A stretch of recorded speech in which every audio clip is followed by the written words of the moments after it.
बाजार में एक रोड पर मागमा देवी रोज की तरह अपनी छोटी सी टोकरी लेकर मीठे पके हुए अमरूद बेच रही थीं। उनकी दो बेटियां थीं, दोनों ही हीरे की तरह पली बड़ी थीं।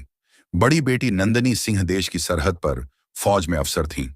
छोटी सावित्री सिंह इसी शहर की डिस्ट्रिक्ट मजिस्ट्रेट यानी डीएम थीं।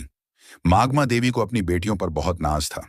जब भी कोई पूछता, अम्मा आपकी बेटियां क्या करती हैं, तो उनका सीना गर्व से चौड़ा हो जाता। वह कहती, एक देश की रक्षा करती हैं और दूसरी जिले की। लेकिन मागमा देवी आज भी कभी कभी बाजार में अमरूद बेचने बैठ जाती, पर अपनी बेटियों को कभी नहीं बताती। सब कुछ ठीक चल रहा था, तभी एक इंस्पेक्टर जिसका नाम अरुण चौधरी था, अपनी बुलेट मोटरसाइकिल पर वहां आया। उसने बाइक सड़क किनारे रोकी और सीधा मागमा देवी की टोकरी के पास आकर खड़ा हो गया। अरुण ने टोकरी में से एक अमरूद उठाया और बिना कुछ कहे मुंह में डाल लिया। मागमा देवी थोड़ी सकुचाई और बोली, साहब अमरूद मीठे हैं, आप चाहें तो तोल दूं? अरुण चौधरी ने अकड़ते हुए जवाब दिया, हाँ हाँ दे 1 किलो। मागमा देवी ने कांपते हाथों से अमरूद तोलकर पॉलिथीन में दे दिए। अरुण ने पैकेट लिया, फिर से एक अमरूद निकाला और सामने ही काट कर खाने लगा। कुछ देर तक चबाने के बाद उसने मुंह बनाते हुए कहा, हूं, ये क्या बेचा है तूने, एकदम बेस्वाद। अमरूद मीठा तो बिल्कुल भी नहीं है। मागमा देवी घबराकर बोली, नहीं साहब, बहुत मीठे हैं, आप चाहें तो दूसरा छक्कर देख लीजिए। लेकिन अरुण चौधरी हंसते हुए बोला, चुप, तेरे अमरूद का एक दाना भी मीठा नहीं। तूने मुझे बेवकूफ बनाया है। और सुन, मैं 1 रुपया भी नहीं दूंगा, समझी?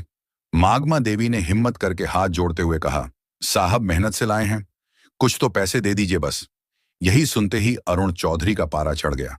उसने गुस्से में झुककर पूरी टोकरी उठाई और सड़क की दूसरी तरफ जोर से फेंक दी।